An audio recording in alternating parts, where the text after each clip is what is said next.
গেল শুক্রবার রাত প্রায় 11:30 সিসি ক্যামেরার ফুটেজে দেখা যায় রাজধানীর কাফরুলে কয়েকজন অস্ত্রধারী পরপর কয়েক রাউন্ড গুলি ছোড়ে পালিয়ে যাওয়ার চেষ্টা করে। এ সময় ঘটনাস্থলে নিহত হন যুবদল কর্মী ইউসুফ আলী। এলোপাতাড়ি চালানো সেই গুলিতে গুরুতর আহত হন সবজি বিক্রেতা নালাম সর্দার ও পথচারী মোহাম্মদ মনির হোসেন।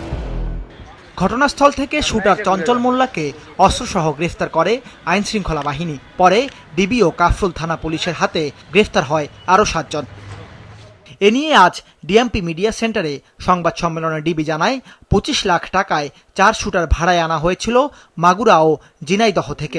পুরো ঘটনার মাস্টারমাইন্ড কাফরুল থানার স্বেচ্ছাসেবক দলের যুগ্ম আহ্বায়ক হাফিজুর রহমান হাফিজ ওরফে সিএনজি হাফিজ বলে জানায় ডিবি। গ্রেপ্তারকৃত আসামিরা স্বীকার করেছে যে তারা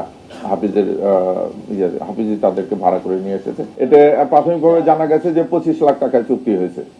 সংস্থাটি জানায় শুটারদের টার্গেট ছিল যুবদলের নেতা বাবু। তবে পরিকল্পিত হামলার আগেই তাদের তল্লাশি চালাতে গেলে গুলিতে নিহত হন ইউসুফ।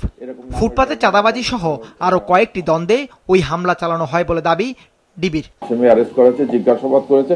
আমরা আপাতত এটাই পেয়েছি যে এখানে যে কর্মকাণ্ডগুলো হচ্ছে চাঁদাবাজি এবং দখল বাণিজ্য। এ হত্যাকাণ্ডের সঙ্গে রাজনৈতিক পরিচয়ের চেয়ে সন্ত্রাসী কর্মকাণ্ডকেই বেশি গুরুত্ব দিয়ে দেখা হচ্ছে বলে জানায় পুলিশ। দাউদ হাসান, মাছরাঙা সংবাদ, ঢাকা।